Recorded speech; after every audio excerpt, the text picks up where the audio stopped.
Ça fait plusieurs années maintenant que j'utilise une application de To-Do List et j'en ai testé vraiment des dizaines.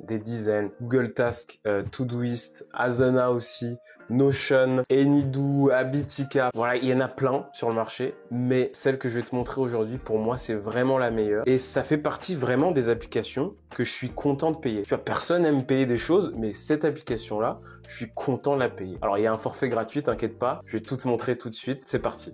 La première chose, c'est le nombre de fonctionnalités. Tu vas le voir, il y en a énormément. Pour autant, l'application reste assez simple et accessible à tous. Et la deuxième chose, c'est le prix. Déjà parce qu'il n'est pas très haut, on en discutera un peu plus tard. Et en plus, parce qu'il y a énormément de fonctionnalités qui sont offertes gratuitement. Et ça, c'est une grosse différence avec toutes les apps de To-Do List que j'ai pu tester ou que je t'ai cité tout à l'heure. D'ailleurs, petit aparté, vis-à-vis de l'utilisation de tout ce qui est outils de productivité, etc. Moi, ce que je te conseille, c'est de regarder mon tuto là, mais d'essayer vraiment de t'approprier l'application si elle t'intéresse et de créer ton propre système. Ce sera beaucoup plus simple que suivre un système donné par quelqu'un. On a chacun nos manières de fonctionner, etc. Et on parle beaucoup de productivité ces dernières années, mais c'est d'abord un truc que je pense vraiment personnel. Donc je te montre, mais adapte la chose comme toi tu le sens. Bon, aparté terminé. Première chose déjà, moi j'ai l'application sur Mac, mais TickTick est présent sur énormément de plateformes, sur Android, sur les tablettes, sur l'iPhone, sur l'iPad, sur Linux, sur l'Apple Watch, en extension Chrome, en extension sur Edge, Firefox. Il y a même des add-ons que tu peux rajouter sur ton client email. Bref, ça c'est un des premiers avantages de TickTick. Tu pourras l'installer sur tous tes appareils et toutes tes tâches seront synchronisées. Quand tu arrives sur TickTick, à gauche, tu as plusieurs onglets. Par défaut, tu es sur l'onglet Tâches, Task en anglais. Désolé, mon application est en anglais, je trouve ça un peu plus simple. Mais c'est sensiblement la même chose en français. En fait, j'étais au studio et les mots ils sortaient en anglais. Trop relou, trop relou. Et donc, on va voir les fonctionnalités un peu plus tard dans la vidéo. D'ailleurs, tu peux trouver le timestamp, je crois que c'est comme ça qu'on dit, pour aller aux parties qui t'intéressent le plus. Sur le panneau latéral ici, tu as un premier filtre sur les tâches que tu dois effectuer aujourd'hui. Tu as un autre filtre sur les tâches que tu dois effectuer durant les 7 prochains jours pour avoir une vue plus globale. Et tu as un dernier filtre qui s'appelle Inbox, boîte de réception, qui concerne toutes les tâches que tu n'as pas encore catégorisées dans des listes. Les listes dans TickTick, c'est des catégories si tu veux. Pour t'organiser au mieux, le plus simple, c'est de catégoriser toutes tes tâches dans ces listes-là. Comme tu peux le voir, moi j'ai une liste pour le travail, pour mes choses personnelles, pour ma chaîne YouTube, pour mes projets, pour mon shopping, pour les cryptos quand j'en faisais, pour les films, pour les pièces de théâtre que j'ai envie de voir, ainsi de suite. D'ailleurs, tu as une autre manière de catégoriser les tâches dans TickTick. Tu peux utiliser les tags. Et en fait, la différence entre les listes et les tags, c'est qu'une tâche ne peut appartenir qu'à une seule liste. Par contre, sur une tâche, tu peux y affecter plusieurs tags. Comme tu peux le voir ici, j'ai un tag newsletter et j'ai aussi un tag blog. Par contre, je ne pourrais pas mettre cette tâche dans plusieurs listes. Voilà, tout simplement. Bon, revenons à nos petits moutons. On va se mettre dans l'inbox. Et là, tu as plusieurs manières de créer des tâches sur TickTick. Tu peux le faire en écrivant, tout simplement manger des pâtes. Par défaut, dans mes paramètres, toutes les tâches que je crée sont à la date d'aujourd'hui. Mais ça, c'est quelque chose que tu peux paramétrer. Tu peux aussi très bien créer des tâches grâce à une adresse email que tu vas trouver dans tes paramètres. Alors là, je vais aller sur TickTick Web parce que j'ai remarqué que l'adresse email dont je te parle n'est pas présente sur Mac. Donc tu vois, moi j'ai une adresse email juste ici, là, quand je vais dans paramètres et dans intégration. Et si je copie cette adresse email et que je vais dans ma boîte email, par exemple, et que je crée un mail au titre manger des pommes et que je l'envoie à cette adresse email là avec une description, hein.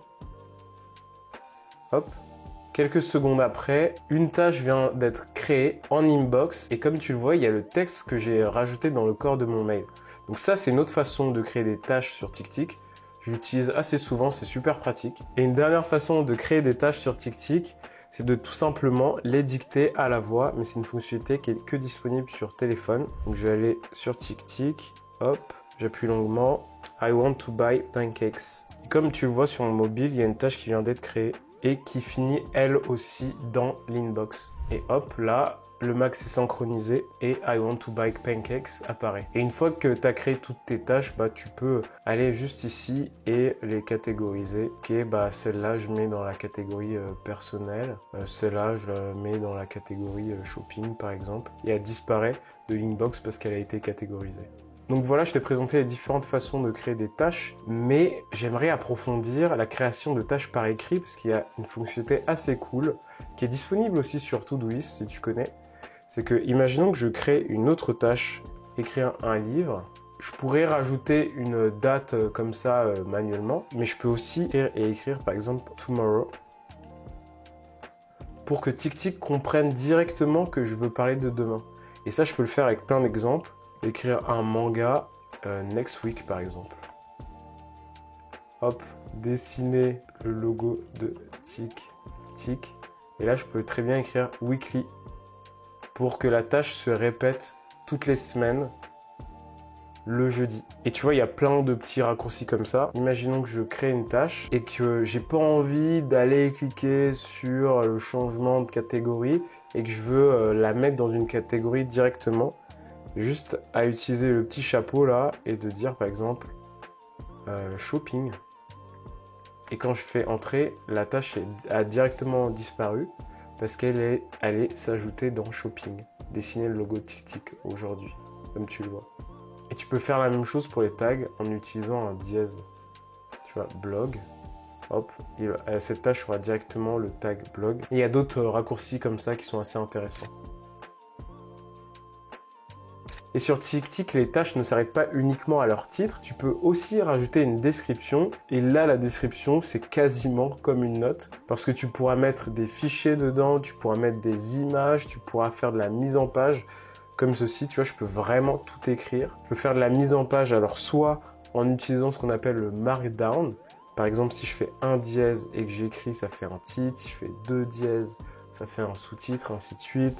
Si je mets une étoile et puis du texte, puis une étoile, ça met mon texte en italique, ainsi de suite. Mais t'es pas obligé de connaître tout ça. Je t'invite à t'intéresser au Markdown si ça t'intéresse. Mais tu peux aussi très bien faire cette mise en page grâce à un petit bouton qui est juste ici. Et tu vois là, je peux décider de mettre ça en gras. Je peux décider de souligner ce texte comme ceci. Je peux décider de faire des listes à puces, tu vois, ainsi de suite.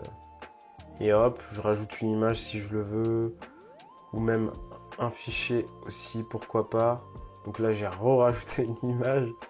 Mais tu peux très bien mettre un fichier dans la limite de 20 MO, je crois, à vérifier. Et lié aux tâches, tu peux aussi rajouter des sous-tâches. En cliquant juste ici et en faisant ajouter une subtask, tu vois. Hop, j'écris n'importe quoi et j'ai des sous-tâches qui sont ajoutées à la date d'aujourd'hui. Comme tu peux le voir aussi sur le panneau principal, je peux visualiser les sous-tâches ici, je peux les checker pour dire qu'elles ont été faites, ainsi de suite, les déchecker. Mais tu peux aussi, si tu déplaces tes tâches là, par exemple si je déplace écrire un livre, transformer écrire un livre en une sous-tâche de écrire un manga, comme ceci. C'est hyper simple. Et les sous-tâches, c'est vraiment des tâches à part entière, c'est-à-dire que tu peux aussi rentrer dedans et rajouter une description et même créer des sous-tâches à ta sous-tâche si tu veux, ainsi de suite. Et donc, étant donné que les sous-tâches sont des tâches à part entière, elles ont aussi toutes les fonctionnalités des tâches en tant que telles, concernant tout ce qui est deadline, durée, ainsi de suite. Si tu cliques ici, tu peux changer la date de la tâche, comme on l'a vu, mais tu peux aussi dire que cette tâche, tu vas la commencer à 1 heure, par exemple. Tu peux aussi très bien te rajouter une alarme. Ça, j'ai un ami qui utilise pas mal ça pour se rappeler des choses. D'ailleurs, je lui fais un petit coucou. Salut Flo. Et tu peux également dire, comme on l'a vu tout à l'heure, que cette tâche se répète. Par exemple, elle se répète tous les vendredis ou tous les 5 du mois. Comme tu le vois ici, le 5 juillet, et j'ai aussi une tâche le 5 août, et aussi une tâche le 5 septembre, ainsi de suite. Ou tu peux aussi dire que c'est une tâche qui se répète tous les ans. Ou tu peux même customiser vraiment finement les répétitions de cette tâche. Et quand je te dis répétition, en fait, ça va vraiment créer plusieurs tâches aux dates que tu as indiquées. Tu vois, par exemple, si je me mets en mode toutes les semaines, Là, pour chaque petit point, c'est une tâche indépendante qui est créée.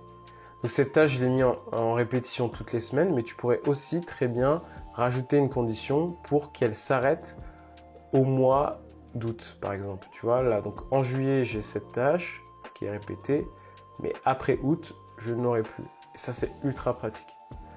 Et en plus de l'alarme, tu as aussi la possibilité de mettre une durée à ta tâche. Tu peux dire qu'elle dure de 1h à 3h du matin, par exemple, à 4h du matin, ainsi de suite. Et juste ici, tu as des boutons pour changer la date de ta tâche très rapidement. Aujourd'hui, demain, dans 7 jours, dans un mois.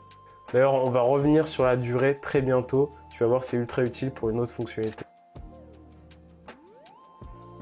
Donc on l'a vu, on peut mettre des tags sur nos tâches, mais tu peux aussi y ajouter des priorités. Et donc dire que cette tâche, écrire un manga, a une priorité haute. Et donc tu vois là, le petit carré devient rouge. Ou dire que cette tâche a une priorité moyenne, basse ou pas du tout de priorité. Et ça, c'est assez chouette. Parce qu'en fait, quand tu vas dans les listes, donc on va aller dans la liste shopping, par défaut, tu as des sections que tu peux voir ici. Tu vois, si je ferme là, ça c'est des sections. Je peux les ouvrir comme ça. Par défaut, tu as des sections liées à la date de tes tâches. Typiquement, là, j'ai une section qui s'appelle Overdue. En fait, ça, c'est les tâches que je n'ai pas fait. Comme tu peux voir, les dates ici sont passées, c'est pour ça que ça apparaît en rouge. Après, j'ai une section pour les dates d'aujourd'hui, ainsi de suite. Une section pour les tâches qui n'ont pas de date. Et là, si je clique ici, je peux décider de grouper les tâches par tag, par exemple. Là, j'ai pas de tag, donc ça ne marchera pas. Je peux les grouper par priorité. Donc là, on en revient à ce que je disais tout à l'heure. Ça, c'est assez chouette, tu vois. Et dans ces sections, je peux même demander à ce que ces tâches soient ordonnancées d'une certaine manière. Par exemple, par titre. Là, je pense que c'est ordre alphabétique, en fait. Mais je peux aussi créer mes propres sections. Donc tu vois là j'ai mis un groupe custom et vu que j'en ai pas, il n'y a pas de section mis à part la section complétée.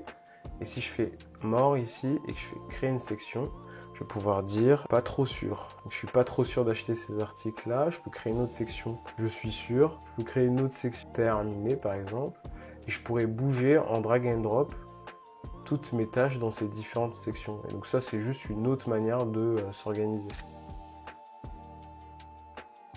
Et une fois que j'ai créé ces sections, si je le souhaite, je peux changer la vue de ma liste.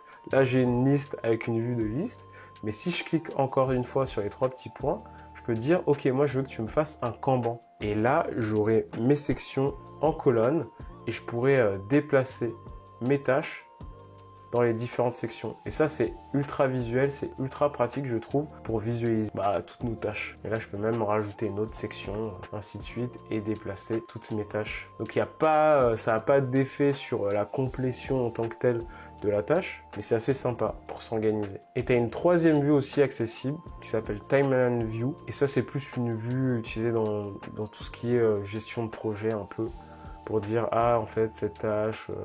elle dépend de cette tâche pour recommencer, ainsi de suite, bref. Et donc, si tu vois, si j'étire cette tâche-là, elle sera sur plusieurs jours. Et ça sera synchronisé avec vraiment la date de la tâche. Ça, c'est assez pratique. Bon, moi, j'utilise jamais ça. D'ailleurs, tu peux changer un peu ta visualisation en jour, en week, en mois, si tu le souhaites. Passons maintenant à un nouvel onglet, le calendrier.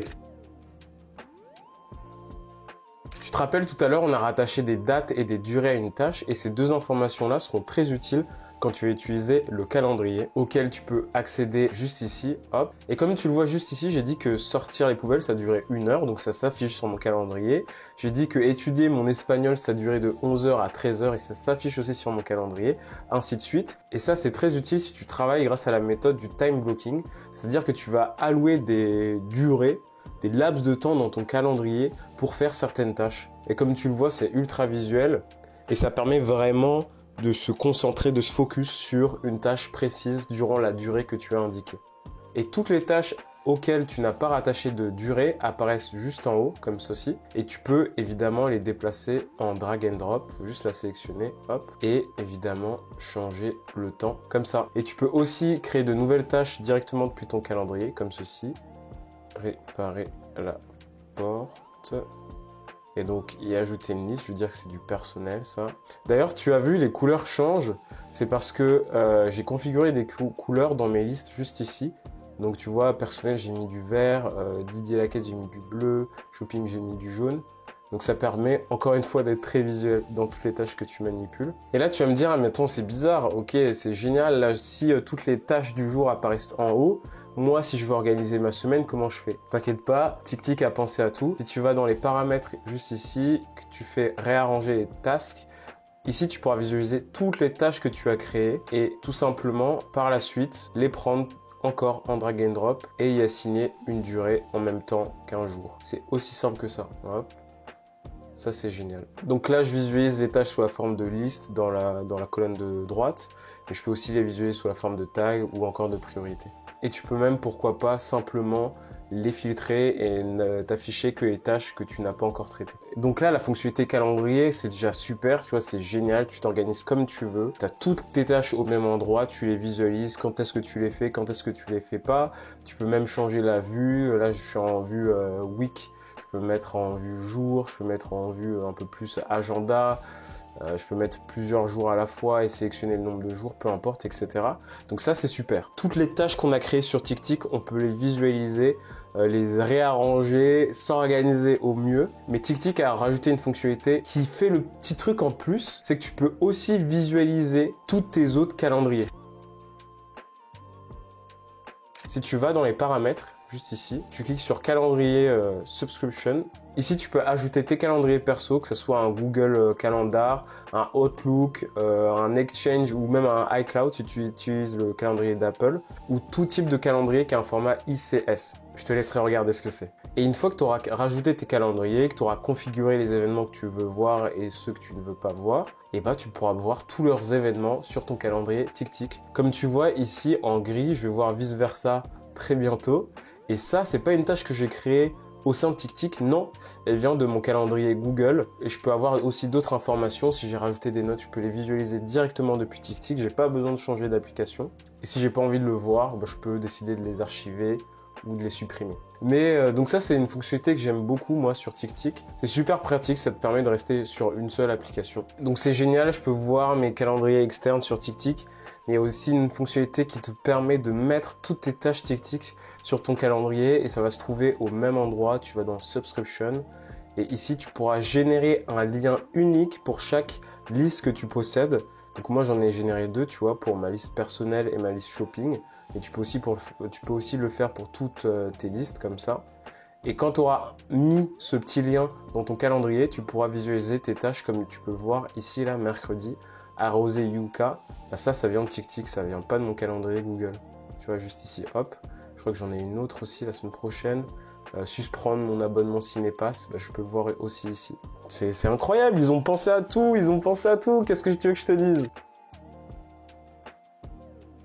Et maintenant, on va passer à une nouvelle fonctionnalité sur TickTick qu'on appelle la matrice d'Eisenhower. Tu vas cliquer juste ici sur cet onglet. Et cette matrice-là, en fait, c'est une méthode de priorisation qui a été théorisé par l'ancien président des États-Unis, Eisenhower, comme son nom l'indique. Et en fait, lui, il disait, j'ai 2 types de problèmes, des problèmes urgents et des problèmes importants. Les problèmes urgents ne sont pas importants et les problèmes importants ne sont pas urgents. Alors, c'est pas grave si t'as pas tout compris, je vais t'expliquer. Mais en gros, cette matrice, c'est une méthode de priorisation vraiment visuelle et elle va t'inciter à prioriser tes tâches. Donc, tu vas mettre dans un bloc toutes les tâches que tu trouves urgentes mais pas importantes. Dans l'autre bloc, toutes les tâches que tu trouves pas urgentes mais importantes. Dans un autre bloc, toutes les tâches que tu trouves urgentes mais pas importantes, et dans le dernier bloc, toutes les tâches que tu trouves ni urgentes ni importantes. Et en te forçant à catégoriser tes tâches comme ceci, ça peut vraiment être une bonne aide à la priorisation afin que tu saches, ok, quelles sont mes priorités court terme, quelles sont mes priorités moyen, long terme, quelles sont en fait les tâches que je devrais tout simplement abandonner parce qu'elles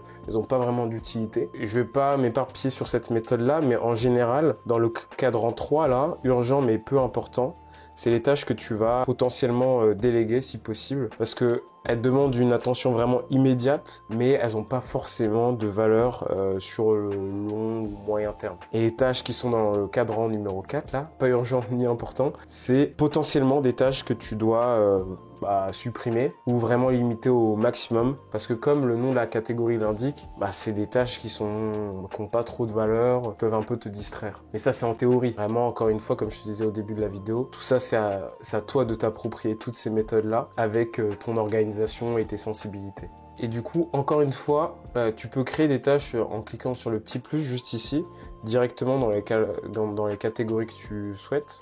Hop, ça se présente de la même manière. Hop, tu vois, j'ai créé une tâche ici.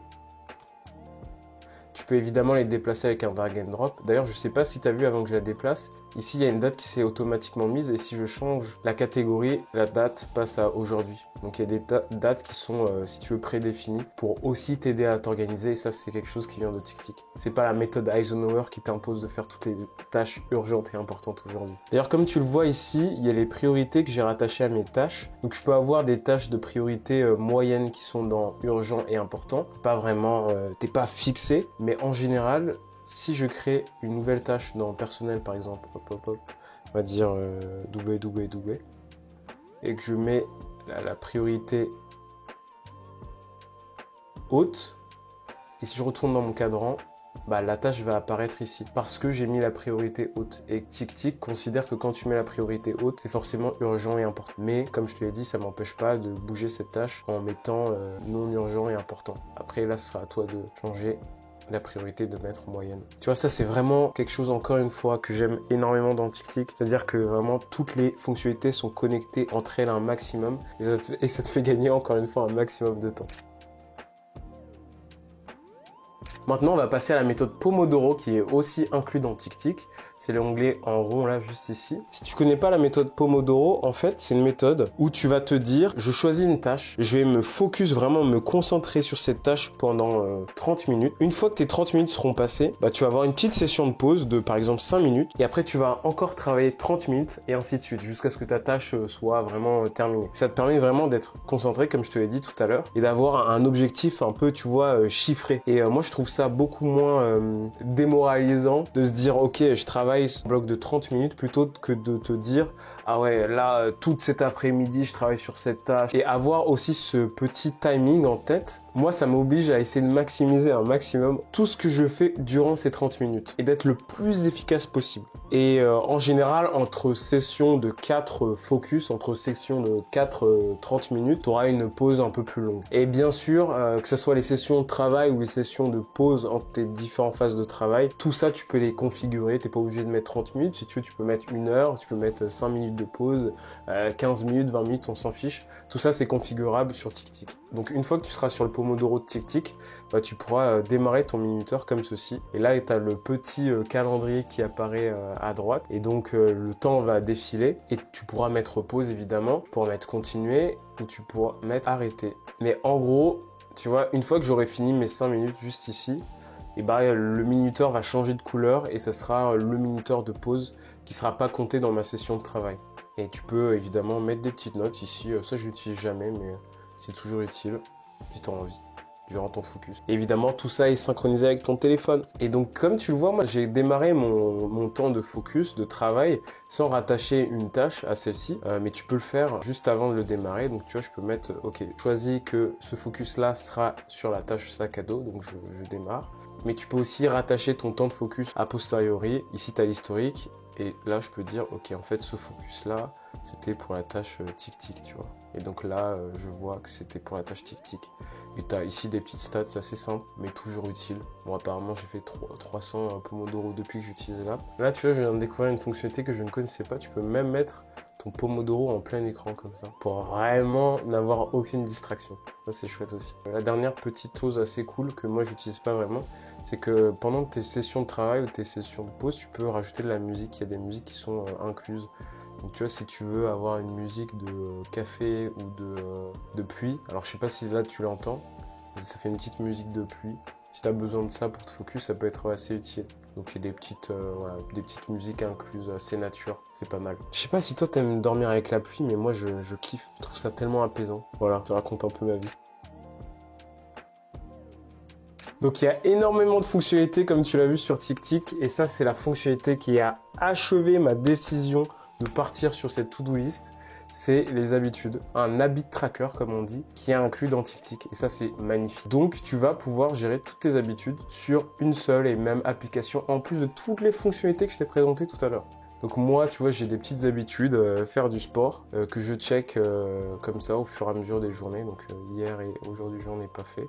Et comme pour la méthode Pomodoro, tu as des petites statistiques ici. Combien de fois j'ai checké cette habitude dans le mois, combien de pourcentage je suis dans le mois, est-ce que je suis sur une bonne série, combien il y a de jours, combien de jours j'ai effectué cette série et ainsi de suite. Et si tu retournes sur les jours précédents, tu auras évidemment tout le récap de tes mois précédents. Comme tu peux le voir, en avril, j'ai pas été très sportif, j'ai coché cette habitude que 5% du temps. Mais en juin, j'étais un peu plus régulier. Et d'ailleurs, quand tu coches les habitudes, moi, c'est une fonctionnalité que j'utilise jamais, mais c'est possible. Tu peux décider de la cocher en mettant ton humeur, avec un petit message comme ceci. Là, ça fait un peu, tu vois, journal intime. Et sur TickTick, ils appellent ça Habit Log et ça s'affichera juste en bas. Voilà. Moi, c'est une fonctionnalité que j'utilise pas du tout, mais voilà, c'est toujours bon à prendre. Et pour finir, sur TickTick, tu as aussi une fonctionnalité de recherche où tu pourras chercher parmi toutes tes tâches, tags, listes ou filtres, que ce soit des choses terminées ou pas encore. Et en plus de toutes ces fonctionnalités-là, toutes les fonctionnalités qui te permettent d'utiliser une seule application comme les habitudes, Pomodoro, etc. Et bah, tu as des statistiques si tu vas dans les paramètres, juste ici. Et ici, tu pourras avoir plein de statistiques sur toutes tes tâches, toutes tes habitudes, toutes tes sessions de travail avec Pomodoro et c'est ultra pratique. Alors moi, je regarde ces stats-là vraiment pas hyper souvent, mais c'est toujours pratique d'avoir ça. Et si tu as des objectifs très chiffrés, ça peut être ultra utile d'avoir tout au même endroit. Donc ça, c'était l'overview générale de tout ce qui se passe sur Pomodoro. Bien sûr, tu peux changer la durée, tu vois. Là, je peux visualiser sur mon mois, sur mon jour, sur ma semaine, pour toutes les petites catégories ici. Donc là, j'étais dans la vue Pomodoro. Si j'ai la complétion de mes tâches, etc., etc. J'ai toutes mes listes ici. Et là, on me dit que j'ai été 96% de fois plus productif qu'avant. Je sais pas c'est fait par rapport à quoi, mais c'est toujours une information bon à prendre. Ça fait plaisir, ça encourage. Et donc, tu peux aussi voir de façon précise des statistiques sur tes tâches. Donc par exemple, tu vois là, j'ai mis le mois dernier. Je peux voir la distribution de mes complétions de tâches, c'est-à-dire quand est-ce que je les ai terminées. J'en ai fait plein au fin du mois dernier. Je peux voir à quelle liste elles appartenaient, ces tâches-là, combien j'en ai qui n'ont pas été complétées, combien j'en ai complété à temps, combien j'en ai complété en retard, ainsi de suite. Et tu as la même chose pour la partie focus, donc ici c'est Pomodoro. Donc tu vois, ici là je peux voir, ok, je me suis focus apparemment, en tout cas j'ai déclaré que je m'étais focus 2 heures, 1h30 ici, ainsi de suite. Je te laisserai un peu naviguer dans toutes ces statistiques, c'est assez intéressant. Maintenant, on a vu les statistiques, mais dans les paramètres, il n'y a pas que ça. Tu as aussi la possibilité, si tu le souhaites, de cacher des fonctionnalités que tu veux pas. Par exemple, si tu veux pas du Pomodoro, bah, tu peux le cacher. Et tu peux faire exactement la même chose sur ton téléphone. Après, je te laisserai un peu naviguer dans toutes les autres fonctionnalités. J'aimerais juste en parler de quelques-unes très rapidement. Déjà, la possibilité d'avoir plein de raccourcis sur TickTick. Par exemple, sur Mac, en tout cas, si je fais Command Shift Home, il y a l'équivalent sur Windows, et que tu as installé l'application TickTick, et bah, je vais pouvoir créer ma tâche ultra rapidement comme ça. Ça, c'est très pratique. Alors évidemment, il n'y a pas que ce raccourci-là. Si tu peux aller dans les paramètres et aller dans Hotkeys pour avoir tous les raccourcis possibles et inimaginables et tu peux les changer. Donc ça, je te laisserai regarder. Autre fonctionnalité assez utile, c'est que les listes ici, on en parle depuis tout à l'heure, mais je t'ai pas dit qu'elles pouvaient être aussi partagées. Par exemple, pour un peu te raconter mon histoire, moi je sais que quand j'étais en coloc il y a quelques années de ça, on avait créé une liste partagée où on pouvait s'assigner les tâches aussi dans TickTick pour la coloc. Comme ça, on pouvait définir à qui c'était de faire le ménage, qu'est-ce qu'il fallait acheter pour faire les courses, ainsi de suite. Et même si la collaboration, c'est pas l'usage le plus utilisé sur TickTick, tu vois, ça rivalisera pas avec un Notion ou avec un Asana, c'est possible de collaborer et nous, dans le contexte de la coloc, c'était très utile. D'ailleurs, en plus de ça, tu vois, si je vais sur une tâche, juste ici, bah, je vais pouvoir aller voir l'historique de la tâche. Donc là, moi j'ai changé le nom une seule fois et je l'ai créé à cette date-là. Donc si tu as plusieurs personnes sur une liste, ça peut être aussi assez sympa de pouvoir voir ça. Et la dernière petite fonctionnalité utile avant de finir la vidéo dont j'aimerais te parler, c'est le fait de pouvoir créer des templates. Alors tu vois, si je crée une tâche ici, là, que je vais sur le petit i ici, je peux dire, ok, en fait, je veux que cette tâche, ça soit la template YouTube. Et hop, je clique dessus et directement, ma petite tâche ici aura toutes les sous-tâches que j'ai créées dans la template YouTube. Donc voilà, ça c'est encore une fonctionnalité qui permet de gagner un petit peu de temps. Et les templates, tu pourras les visualiser dans les paramètres. En plus, c'est ultra simple pour créer une template. Tu as juste à créer une tâche, tu vois, rajouter le texte ou les sous-tâches que tu souhaites. Donc nous, on va créer, hop. On va dire qu'elle s'appelle Formidable. Écoutez Stromae, par exemple. Et dans les petits paramètres ici, tu as juste à dire, ok, enregistrer cette tâche sous la forme de template. Et hop, la template est créée. Aussi simple que ça. Et après, tu pourras la voir, la renommer, tout dans les paramètres. Maintenant, je te propose de parler du prix. Si tu veux voir toutes les fonctionnalités qu'on a vues ensemble, ça te coûtera 36 $ par an ou 3 $ par mois si tu payes en forfait annuel. Et si tu prends le forfait mensuel, par contre, ça sera à peu près 4 $. Donc avec la conversion, c'est à peu près kiff-kiff avec l'euro. En tout cas, ça, c'est le tarif en juillet 2024 au moment où j'enregistre cette vidéo. Et par contre, si tu décides de rester en forfait gratuit, et c'est ce que je t'expliquais tout à l'heure, c'est que tu auras quand même pas mal de fonctionnalités de base. Par exemple, tu pourras créer jusqu'à 9 listes, avoir jusqu'à 99 tasks dans une liste, ainsi de suite. Tu pourras avoir un seul membre, évidemment. Tu pourras pas partager tes listes avec des amis comme je t'en parlais. Mais ce sera largement suffisant, je pense. Et tu n'auras pas non plus accès au calendrier. En tout cas, tu n'auras que la vue liste, je crois, dans le calendrier. Et il y aura plein de petites fonctionnalités comme ça que tu n'auras pas. Mais voilà, personnellement, je trouve pas ça excessivement cher, surtout quand tu compares le ratio prix et fonctionnalités par rapport à la concurrence. Voilà, merci beaucoup d'avoir regardé cette vidéo. J'espère qu'elle t'a plu. N'hésite pas en commentaire à me dire quelle application de To-Do toi tu utilises et si ça t'a donné envie d'utiliser TickTick. Sinon, si tu veux d'autres astuces de productivité, tu peux t'abonner à cette chaîne. Je parle de productivité, de no-code et de plein d'autres sujets. Si tu veux avoir les insights, les exclus, eh bien tu peux t'abonner à ma newsletter. Le lien est dans la description. C'est promis, il n'y a pas de spam et je pense que tu le regretteras pas. C'était Didier, à la prochaine. Ciao!